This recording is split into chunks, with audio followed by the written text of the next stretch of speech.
This podcast includes explicit language and sensitive topics that some may find offensive. All views expressed belong to the individual speaking and not a representation of any entity that we have been, am now, or will be affiliated with. It's your chance to back out now. That being said, If not, enjoy the show. Previously on The Black Man Misunderstood. Yeah, no swine though, no pork. Make sure it ain't no pork in your swine. That's just me. Black man, misunderstood. It's your boy Mike B. In the neighborhood therapist.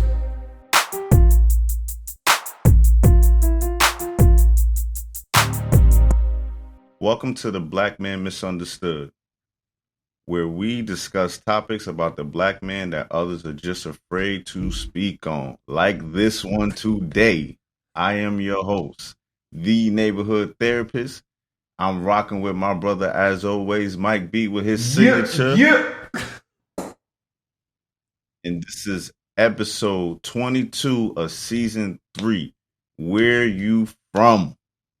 We're not going to waste no time. We got a guest with us. We call him JB. My brother, please introduce yourself. Tell us what you do. Good morning, everyone. It's Jordan Brown. I am super excited to be on this podcast. So I appreciate you guys for allowing me to be on.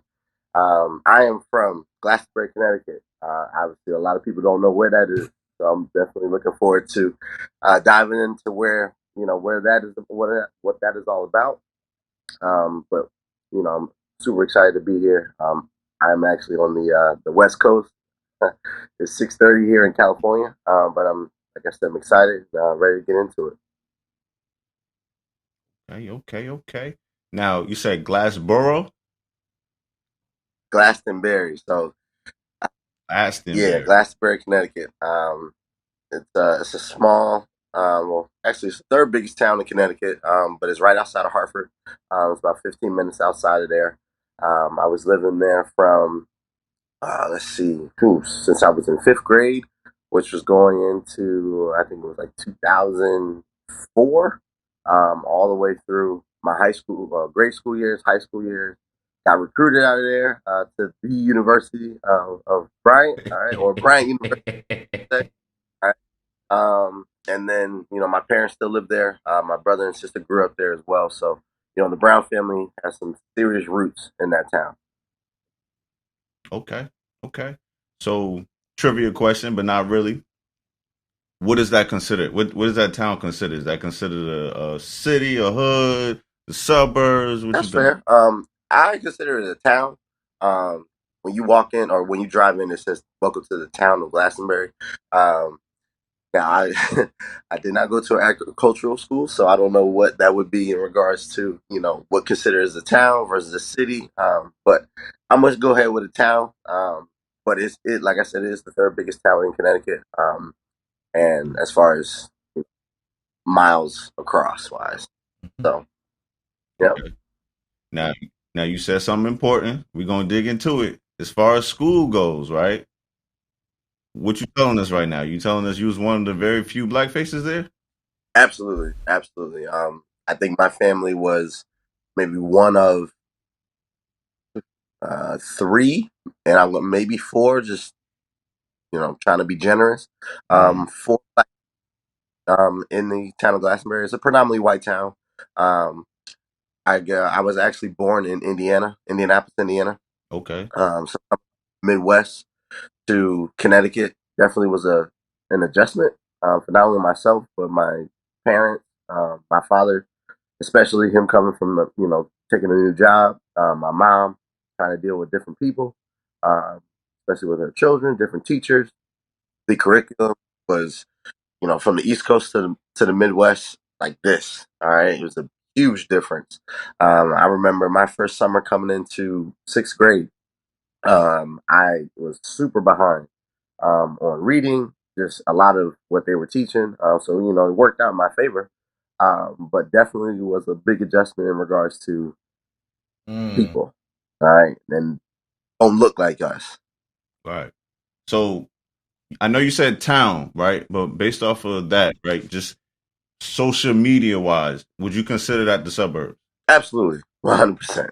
All right, I was Okay. suburbs. I cannot. If I ever was on this podcast saying that Glassberry was the hood, it was no. All right, far from it. I I enjoyed every bit of it. I'll be honest with you. And I'll dive a little bit deeper into my appreciation for it, but also why I was very grounded as well. And a shout out to my parents for that and where they're from. Respect. Okay. Mike, you want to get into it? Yeah, Man? we You might as ready? well get into it, bro. Let's kick it off. All right. JB, you ready for smoke, bro? Let's go, man. All right. I know, Okay. man. He liable to pull some rap magic out of his hat. Okay. So I'm ready to go. Heard you. Let's dance. Heard you. Let's go. Okay. Do you feel you had it easier growing up in your town? Easier. Well, I mean, let's break that down. Define easy, because nothing is easy in my personal opinion. Respect. So I'll jump in here and help out. I guess it's because you know how the adage goes in the black community. People always say, "Oh, it's easy for people to grow up in the suburbs. It's hard for us in the hood." You know how that goes. So I think it's more so when we ask this question, we're asking from the perspective of a black young man in a predominantly white town of the suburbs versus the urban area. So people go and try to say it's easier, but go ahead. Was it easier? I wouldn't necessarily say it was more so the sense that the resources that I had were a little bit more or a lot more accessible. But at the end of the day, it's on you to utilize them. As I mentioned before, shout out to my parents. They grew up in Philadelphia, South Philadelphia to be exact. My mom was from South, my dad was from North. Both areas that are considered the hood, as they would say. My mom and dad found a way to utilize the resources that they had to provide myself and my siblings the opportunities that we have now. When we first got to Glastonbury, they sought out schools. Um, they were able to purchase a very nice house in an area where we didn't have to worry about a bunch of the distractions that they had to worry about growing up. Now, I'll be honest with you, I wasn't the best student all the time. So as far as, breaking it down for school wise, we all know that in the hood, they always say that the school system is terrible. All right. And, the resources that they are providing those schools, yes, they could be a lot better. All right. 100%. But the resources at Glassberry High School, all right, and the middle schools below them were good, but I utilized them, and I tried to, put myself in a position to be able to use them to the best of my ability because I knew what type of student I was. As far as it being easy, it was not easy because trying to speed up with the curriculum and getting up to pace to wherever all the other students were at, that was a challenging task in itself. All right. As far as making friends, thank God gave me the ability to be able to run. All right. Run fast. All right. Tackle, be athletic. Okay. And I think that is honestly one of the quickest ways to make friends is being able to play sport. Because at the end of the day, talent is going to erase a lot of that gray area. When they start to see what type of person you are. Also, all right. So my game for itself. But the biggest thing was just you being as a person. All right. Like, are you growing up and being, what they think a black man from the hood is supposed to be? This arrogant, very rude type of person. Okay. Or is it a person that is coming that has some manners that was raised right? Right? Are you that? All right. And I'm not saying, I'm sure some people are listening to this. But when they do, they're like, "Oh, he's just a little brown nose." No, I was not a brown nose. Mike, you know me from the best of them. Yes, All sir. right. It also is a situation where my mother always said, "You have the power to change how your perspective is from others.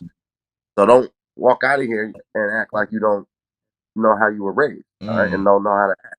All right, have some sense, all right, and recognize situation that you're in sometimes, my dad always said that too. Recognize the situation that you're in sometimes and act accordingly. Ooh, deep. Already dropping gems. Oh. Already chopping gems. Good bars. Bruh, come on, man. Come on, man. You do it, making our job easy right now. Making our job easy.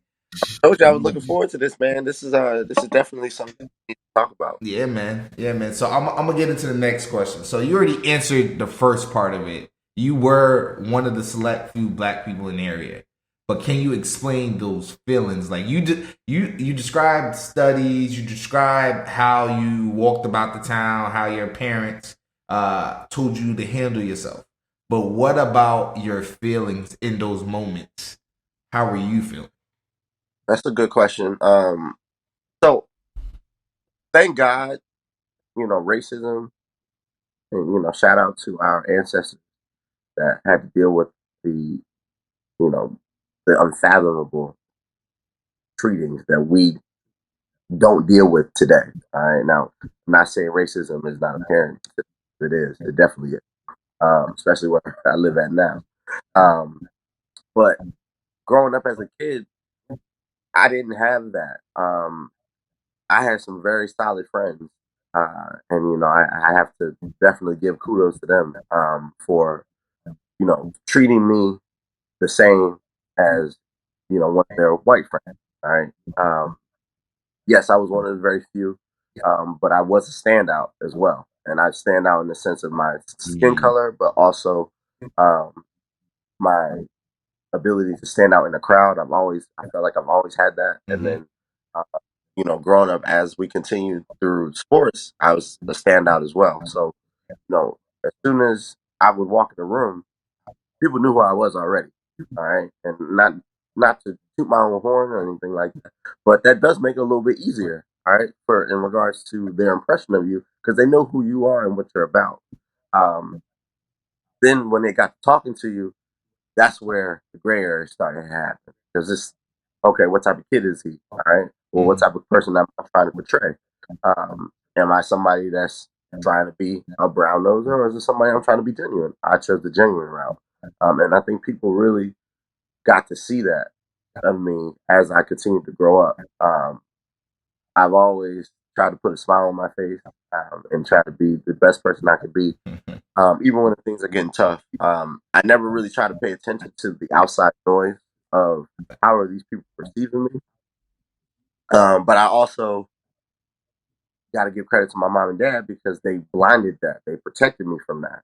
All right. And then when I was ready to face that, it was almost in a situation where I ignored it so much that it didn't affect me, even if it was happening once I left Glastonbury, if that makes sense. Yeah. Yep. Dang, he answering the questions before we even ask him, Mike. Bruh, I'm telling you, I told you how this is gonna go, man. I know this boy. My boy Jay. All right, man. Jay We be gotta, coming with it. yo, come on, man. We gotta ask the questions that people want to hear, man. For real, for real. You ready? Yeah, absolutely. Let's go. How was it dating, being one of the few black men in that area? Oh, that's funny. Me being the only one of the only black men in the school, and I actually somehow, some way found one of the only black girls in the school. All right. So Wow. somehow, Wow. um, yeah, I had a girlfriend in high school for my first 3 years of high school. Um, nice black girl. She was just awesome. I had nothing bad to say about her. She we also found it hard, dating in the sense that there was a lot of people. To be honest with you, there was a lot of white girls that felt her very intimidating. Because Mm. all right, she did have a little bit of a mean streak to her. All right, so I do have to give her that. But it wasn't like she was trying to be that way. It was just the simple fact that she had to almost be like that because a lot of those girls, and at that age, uh, they were they didn't know any better. They never had to deal with any black girls all the time, okay, and vice versa. All right. So and then this is high school we're talking about. So there ain't no mediators, okay. There's no type of situation. Thank God, my girlfriend at the time, all right, or during that time, she had a couple other black friends that were around that were either grades higher or lower depending on where we were at in school as far as our grade level, and then there were a couple white girls that was, as they would say nowadays, it was hip. All right, it was hip to the game, so they already knew what's up. Or those are the girls that could come to the cookout. All right, that's probably better. But it was. Am I gonna say it was hard? No, because like I said, outside noise we were able to ignore. But there were some times where there's just certain things we weren't going to get. All right. We ended up becoming prom king and queen. I'm sure them people were sick about that. All right. But hey, it is. 1 year. I think it was my sophomore, junior year.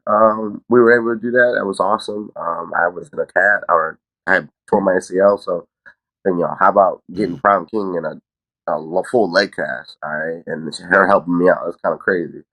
So shout out to her for her help on that night. But on top of that, as far as like there were some white girls that took a liking to me as far as like trying to be nice and trying to, and that's why the intimidation factor came in, the way that she would react to it. And then a lot of the girls when I have talked to after high school, high school reunion, I asked one of them, they were like, she just came off as very, very like, if you touch this or you come around this, it's over for you. Type of Sound like my kind of woman, bro. And I appreciate that so much. All right? Even my woman now is that way. All right. And that's qualities that I think I've attracted over the years of my dating life. So I have to, shout out to whoever is looking out for me on that situation. No matter who the woman is. But yeah, I mean, I hope I answered the question as best I possibly can. Oh no, definitely did, bro. Yeah. Bro, it's no. But yeah, it wasn't. It would have been different if it was a school full of black folk. All right, I'll be honest with you on that. So that's one thing I will say, and I have no problem saying it. I wish I branched out a little bit more to the towns that had more black people. Got out more. All right. I unfortunately didn't have a car like that. This thing called Uber was never around. It was Uber parents. All right. And then a lot of my friends ended up getting cars a little bit later. So I had to hitch rides and try to figure out from that. That's a story for a different day. No, respect. Oh, for So sure. I'm gonna jump into. I think this question needs to be answered. I'm gonna jump into this one. So, now, being that you grew up in Glastonbury and you grew up in Indiana, you were born in Indianapolis and everything. Were you ever questioned, or people told you that you weren't black enough? Hell no. Hell no. Because like I said, they know who to try. They're not trying that. All right. I never got that at all. And I don't know. I'm not saying I don't know why, because thank God I didn't. All right, because I don't know how I would react to something like that. But it is also, like I said, and I'm going back to my principles of how I started this call. Shout out to my parents, all right, because they were able to ground me, all right, and keep me grounded. They took us back to Philadelphia often. I spent many summers in Philly. All right, I have all my family. All right. So every summer when I was younger, all right, even no, not even young, since I was born all the way through, not even up till now, all right, I have roots. I have serious family roots there. All right, but the reason why they brought us back all the time was for us to understand that everything that you got up in Connecticut is by way of the hard work that we put in down here. Mm. All right. Please understand that money don't grow on trees. That hard work is how you get to this part. All right. My dad says it now. He's like, you kids see this. Y'all don't see what all the hard work that me and your mother put in to get to this point. All right. The nights that we had to do this. Now we can eat that. Now we can drive this. All right. Like that's why life is so long. All right. And that's why life has different stages. I never went through the stage of I'm not black enough. All right. Because of that. All right. Because I understood what it was to be. All right. In the gutter. All right. Down in the trenches. All right. And then being able to come back to Glastonbury and understand like what I have is, essentially a privilege. All right. And I need to take advantage of it as much as I possibly can. All right. Within reason. All right. Like it got to a point where my brother and I, and then when my sister came along, we never bragged about where we live at. All right. Our house, this, that, and the third. Like what was ours was yours. All right. We wanted our family to come. I wish they came up more. All right. When we were younger, because we wanted y'all to feel the effects of it as well.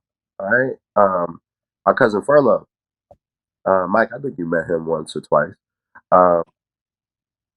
My cousin Camille, before he got older. My cousin Dante, before he ended up going to college, they would come up to Connecticut all the time during the summer. All right. Furlough ended up he legitimately, we were lobbying for him to move up to Glastonbury because he was up so much.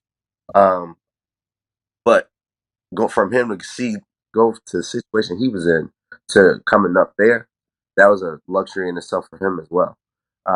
But back to the original question, no, I never got that, and that is probably the number one reason why. Respect. Can I just say something? I want to speak directly to your parents, even though I don't know them. And you could let them know. They could listen to the episode. You could tell them directly from me, but please tell them I said thank you. Okay. And the reason why I'm saying that is because I feel like what you just said is going to help not just me, but so many people that feel the way I feel. Hear me out, King. I'm from the trenches, right? And the number one occurring thing that me and my wife go through is, if we have kids, because of the area that we live in right now, are we going to raise them here? And how is this going to turn out where they don't feel like they brown nosers or entitled, or, you know what I mean? Like, and to me, I'm just speaking for me, bro. I was definitely terrified because I'm like, I'm gonna be fighting my son, bro, because I'm not. If I have a son, like I'm not going for it. But the daughter, you gotta be loving, right? And I know this is stereotype, but it is what it is. That's me, right? But I was definitely terrified because I'm like, I don't know how I'll be able to look at my child and be like, what you mean? I want a car, bro. You 13? Like, I just, hey, bro, you for real, bro. You hit it on the head. Take your kids back to where you came from. Keep them safe. Teach them humility. Keep them humble. You a walking example of that, bro. So I appreciate you for keeping it real like that. And please, for real, tell your parents, thank you. Real talk. Thank you. I'm gonna jump in before we move on. Yo, mama, bro. I'm talking to you, the neighborhood therapist. Me and JB talked about this all through our college experience and after. And I tell you, Mom and Pop Brown is two of the most down to earth people, and you wouldn't tell they got it like that. But they work hard for what they got. Bruh. I'm telling you, his pops is giving us pep talks after the games. They're like, this is what you guys need to do. Like, football and everything is good, but y'all got to focus on this, and this. Don't worry about all this other nonsense and the distractions. Like, when I tell you Pop Brown and Mama Brown was real, they were real, bro. Yeah. No question about it. I appreciate both of you guys. All right. Thank you. Thank you for allowing me to, provide me a platform to, share my thoughts and story as well. But yeah, before we move on, they are the epitome of what it is to be, not only black love in a couple, but just love in general. All right, Mm-hmm. and because nobody's perfect. All right, they have went through ups and downs as everybody does, but I am to see where my parents are at now is such a blessing to be able to see what them enjoying themselves together. All right, Mm-hmm. and getting to a point, I wouldn't be surprised, and I'm sure they're gonna listen to this. They probably laugh, but I wouldn't be surprised if they do their vows over again because that's how much in love they are. All right, and I want that for them because that would be so cool to see. Because I was at their wedding, I just was in my mom's belly. All right, so It It counts. counts. but I think I believe their 30th anniversary is coming up, so I need to get with my siblings on planning something because that would be So, fantastic. Yeah, Um, that'd be dope. In 30 years, bruh. 30 years. That's crazy. that's so yeah, yeah, man. absolutely. But yeah, what else you got? I know you got some more tough questions. Oh yeah, Like, man. You know we here for it. The pressure to be perfect, right? Whether it's don't get in Mm-hmm. trouble or fit mm-hmm, in, being a black man in the suburbs. Talk to us about that. Were you rocking a certain type of clothing that matched who you were authentically, or were you wearing what everybody else was wearing in your area? What the music you was listening mm-hmm. to, was it because of what you was given, or was you vibing based off of what they was listening to? You can shoot straight with us. That's a great question. I remember when I first moved. I think it was my first couple of days of school. I came home. My mom was like, "So how's school?" This and that. Like I had solid clothes. Like my mom always came home with the fire. All right, like, well, look at this, put this together. All right, and then of course, my sense of fashion started to evolve as time has gone on. I've always felt like I'm an athletic guy, so I'm always wearing excuse me, some type of athletic gear. All right, it's grown from sweats. All right, to now actually. All right, uh, and Mike can probably attest to that as Yes, well. sir. Uh, I remember I came home. Everybody had on either the 3H. I think it was Hollister. Mm. All right. AirPod stuff. So it wasn't 3H's, but I know what you're going with, bro. Come Hollister, on. Abercrombie, and there was another American Eagle. Mm. Okay. Mm. So I'm sitting there like, what the hell is AirPod stuff? For Amber, what? Like, what is that? All right, and because they didn't have that in the Midwest. All right, like I never heard of any of these brands. Um, so I come home and I'm like, Mom, like we gotta go to the mall. All right, I was like, I gotta go to these 4 stores. All right, like something from there. All right, she's like, why you need that? I'm like, I don't know. All the kids is wearing that. All right, they look like rocker wear. All right, this is back during that time. All right, Yo, facts. Phone my bills and uh, everything. what Yo, is facts. what is polo? All right. What is that stuff? All right. Like what you got on? All right. Um, so, from there, all right, I'm probably so dated saying all that stuff. All right. Yo, People you good? like, what the hell? Like kind of style you had.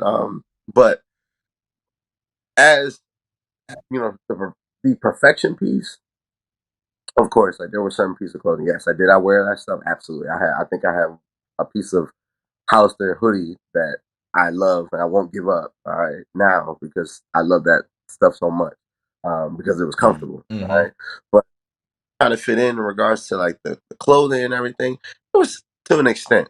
All right, like because that type of clothing didn't fit me. All right, I didn't feel like me. I almost felt like if I was trying to dress like that, I would it would take some authenticity from me and who I am. All right. So I stuck with what I usually rock. All right. Then I sprinkle in a little bit of that as far as the clothing piece of it. Now striving for perfection, I try to strive for perfection in a different way. And that was on the field, to be honest with you. I was one of the rarest people to come through that town. Um, in regards to the sport that I played, and the ability and the way to change a game, the way to change not only in a game but to change a town, the momentum that God gave me the opportunity to bring to that town was something that is out of a Disney movie. All right, you don't see it. All right, so I always had to tell myself that, like, if I'm gonna do what I want to do at this school, I have to be perfect. All right, now striving for perfection, there are going to be mistakes. Absolutely. I ended up having one in my junior year, and it was a mistake that we couldn't prevent. It just, I ended up tearing my ACL in a game. But that taught me that perfection just isn't on the field, but it is off the field as well. All right. And you need to strive to be perfect, not only in the classroom, all right, and you as a person, but also on the field as well. So it wasn't more so closed, it was more so my day to day activity from on field and off field, if that makes sense. Nope, that makes perfect sense. Perfect. It's striving for greatness to thrive. Basically, it's not striving for greatness just to fit in or just to get by. It was striving to be the best individual that you can be as a whole. So definitely respect that, because when we met in college, you definitely carried that on in college. So I try my all right, try my absolute best. Even now, when I go back to the town, things have changed big time. The town is growing. There's certain buildings that weren't there before, so it's very nice to see. My mom and dad are, like I said, they're still living there, and they're upgrading their home so they can get up out of there one of these days, because they don't need that big ass house anymore. But it's nice to always go back to where you grew up, just to see. This will forever be home, but this isn't my forever home. Right? That makes sense. There's a reason why you leave the nest. And to be honest with you, Connecticut got to do, whoever the mayor, governor, whoever, they need to do a better job for young professionals in that state. All right, if they want people to come back and actually provide a life, and like look at Connecticut as a place I can grow up, and I don't have a problem going back if that had to be the case. Like my brother now, he works for ESPN, and he calls me constantly. There's nothing to do. There's nothing to do. I'm trying to move up to Boston. I'm trying to move up to Boston. All right. I'm like, bro, come, please. All right. Would love to see you. But I feel his pain, because when I go back down there, like, I'm like, outside of the restaurants that I know and the friends that are still there that I know, all right, there's not much else to do. All right. So I could, us could go crazy. All right. Wow, jeez. So you alluded to it, man. I want you to go a little bit deeper. How and when did you realize you were being your authentic self and then not representing what others wanted you to be? It took a while for me to get to that point. I'll be honest with you. The game that I played taught me, as far as like my body and the way I went about life, that, and Mike can attest to it. And I don't know if you played sports growing up, but I mean, at some point, scouts look at you and it changes your behavior. All right, and it changes your behavior on a day to day basis, because now that you're looking at it, you're not just looking at like, how am I going to perceive if I do this, or if I show up like that, or if I decide to say this statement, how would they look at me? Um, I think trying to find your authentic self comes with time. Up until now, all right, now that I am so proud and so happy to say this, that I'm going to be a father in November. Congrats, my brother. Thank you, thank you. It took up until now for me to really understand that it ain't about what other people think. Right? It's about what you and yours and your loved ones that you consider closest, what they think, right, and how they feel about you, what support they give to you. It takes a while for somebody to get like that, because as much as it's in this day and age with social media, all right, that growing up, like, social media was there, but it isn't to the point where it is now. Facts. All right, where Fact. you do something out of line, out of pocket, or questionable in people's eyes, like it will blow up, and it might blow up in your face, and it's very hard to come back from. At least back then, like if you did something to that nature, the chances of it really getting around isn't very hard. I mean, it wasn't harder because people really had to talk and had to be there to see it. All right, the old saying, that's crazy. But nowadays, like that ain't the case. Now, with that being said, it takes a lot of work, takes a lot of self reflection, takes a lot of trials and tribulations, my brother. All right, putting yourself, and you're going to be put in situations that are going to develop some adversity, and being able to handle that, and then also being able to react and learning from that. And I've gone through my fair share, and I'm sure I'll go through a lot more before my time on this earth is done. But to answer your question, directly, I think now is when I realized that I am Jordan Brown, and I am a powerful black man that can create change, all right, and utilizes momentum to create that change. And I continue to take each step forward day by day to my destiny. Respect, bro. Respect. Mike, how he want us to follow that up, bro? It's easy. Watch me tap in. I got you. So, my brother, this is when I tell folks, when you play sports and you meet people along the way in your sports journey, they become family, right? When I tell you Jordan is part of this family that I have, it's crazy. Like, we may not talk every day like how we were in college. We may not hit each other up on the regular like we did in college.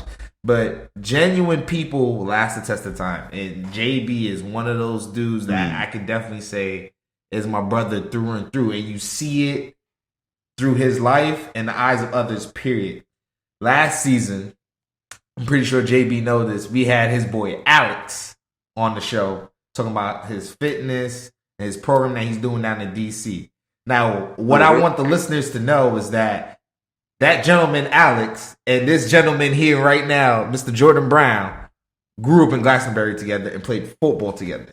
So that's two brothers from that area that's living and doing what they need to do in this world. So absolutely respect my fellow kings. Mike, man, I appreciate it. Thank you so much. From day one when I first met you, all right, you and your boy, all right, coming from the same town.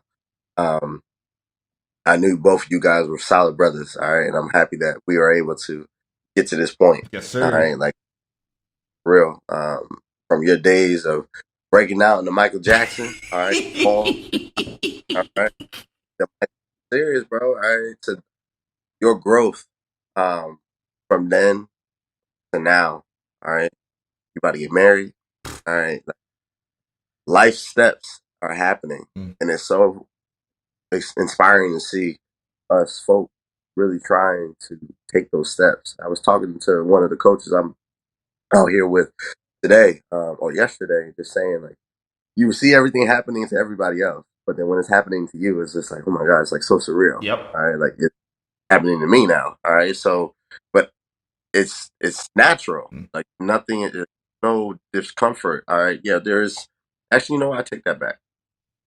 When you transition, you do feel a transition. All right, so, but you feel a good transition and a bad transition.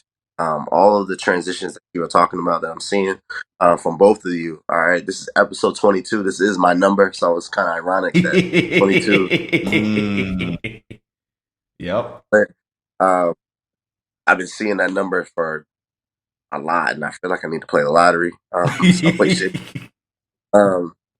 But shout out to you guys. All right, for this platform. This thing is going to continue to blow up.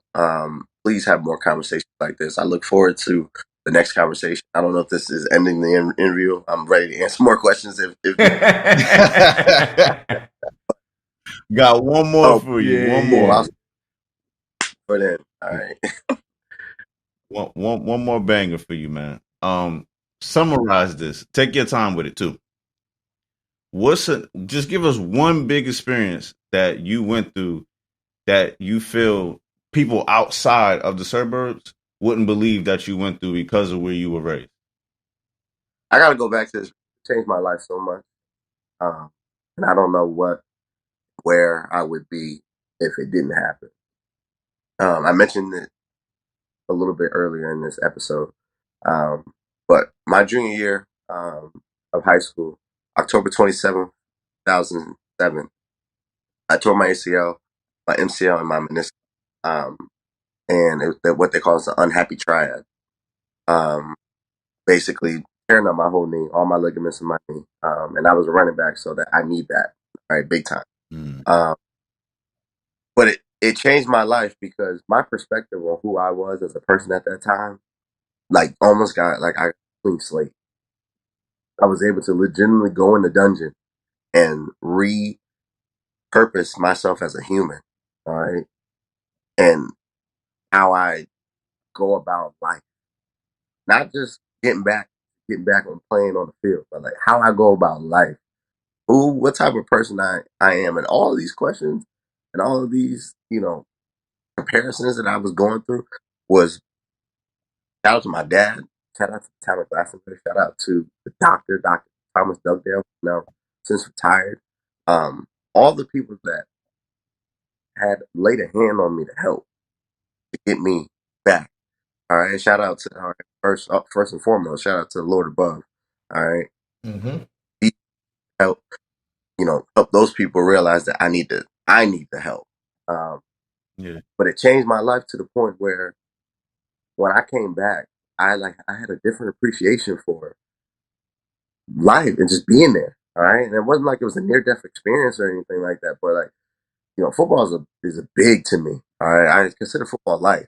So I was this close for it to be gone, and that's why I mentioned I don't know where I would be nowadays if that didn't happen.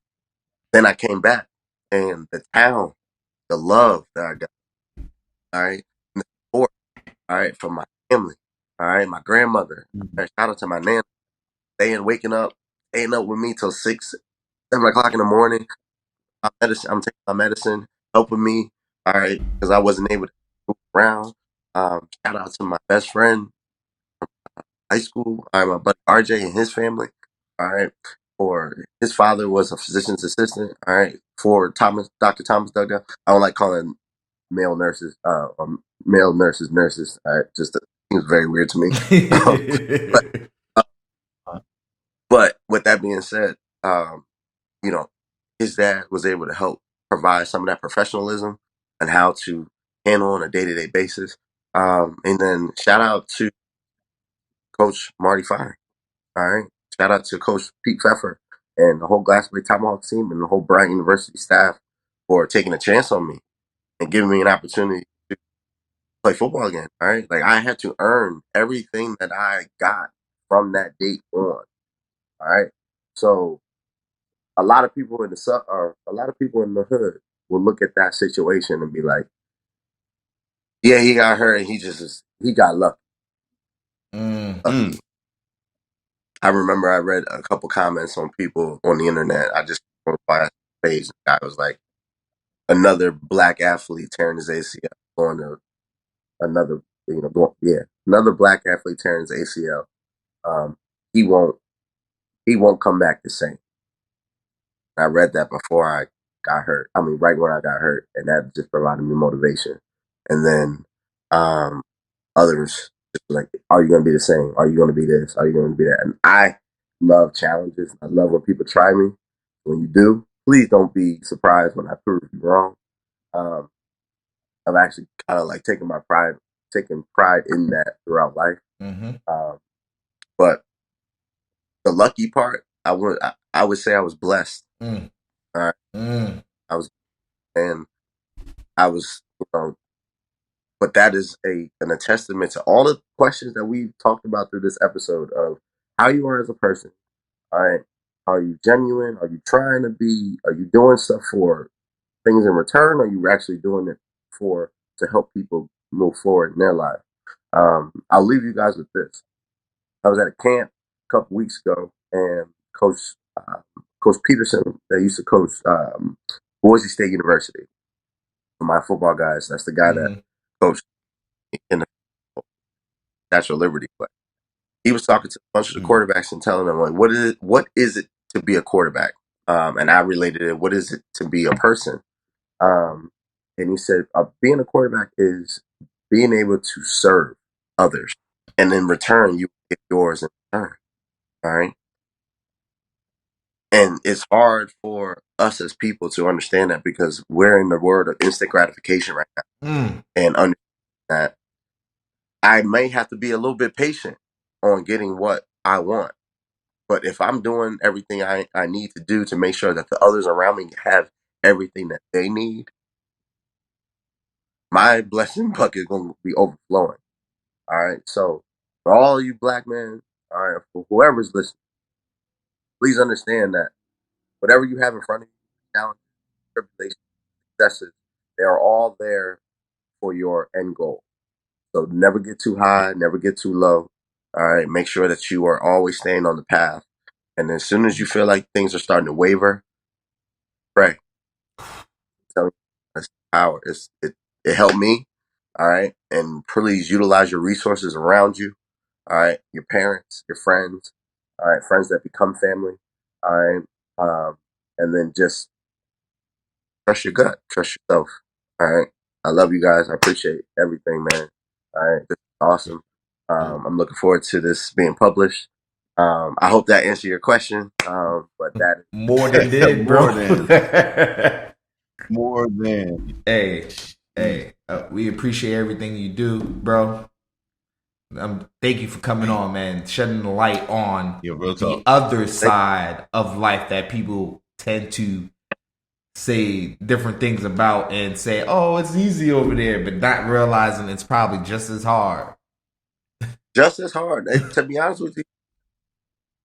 If not, in some certain cases, if not harder, because you're almost looked at as counted out from jump.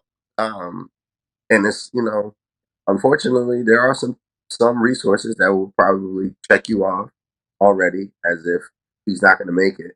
So they give him a little bit more of a treatment to the people. And I know I didn't really speak on this, so I would give a little soundbite to that.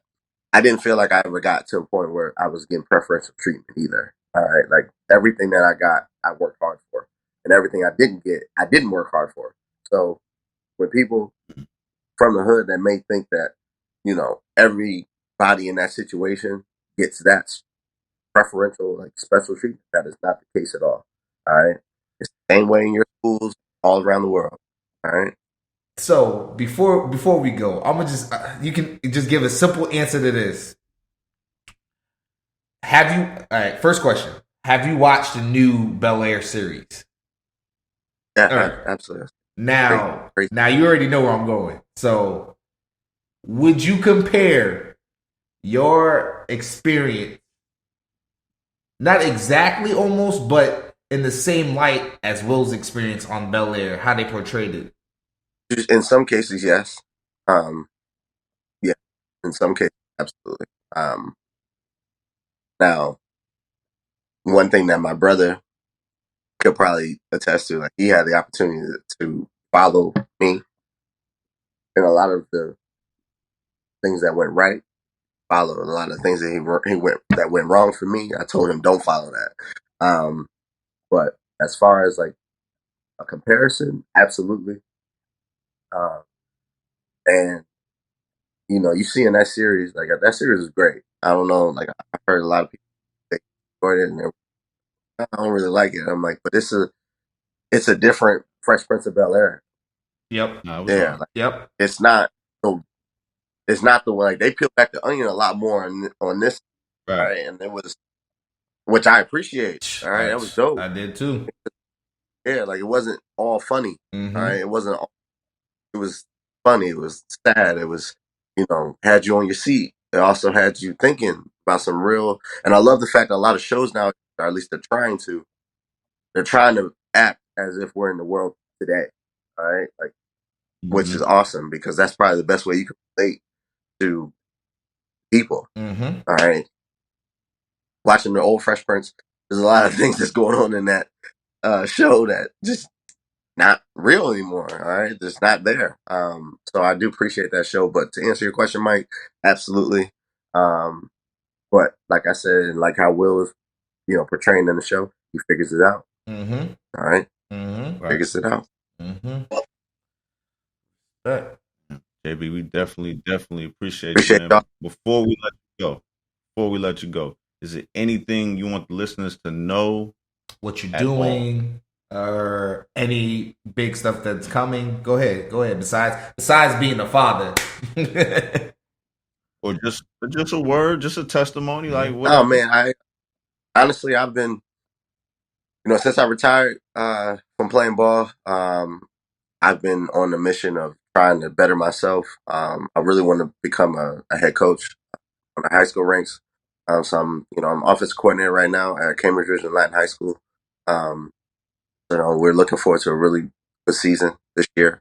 I have a lot of good kids that are committed. A lot of kids that we're talking about nowadays that are in an area that is considered the hood, all right, or a little bit rough. So it's really nice to be able to connect with them.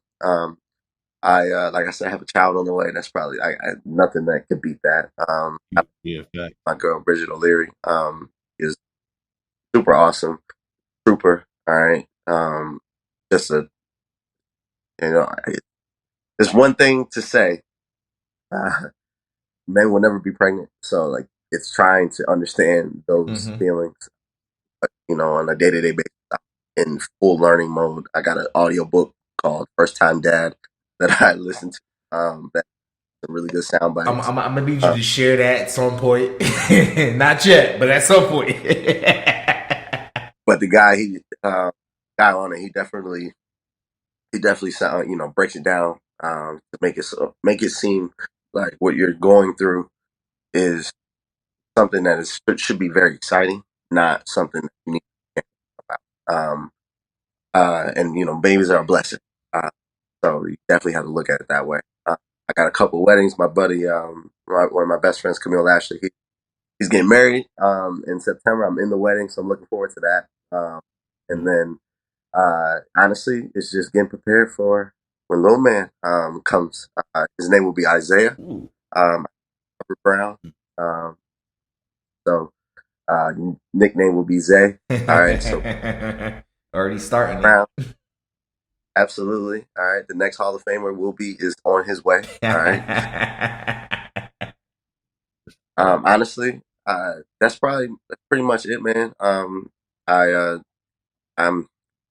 just super blessed. Looking forward to what's coming in my life. Once this new year turned, I knew something. This year was a lot different. And there have been significant blessings that have been bestowed upon me from the start of the year to now. And now it's my job to take that by the reins and capitalize. Yes, sir. Yes, sir. Respect.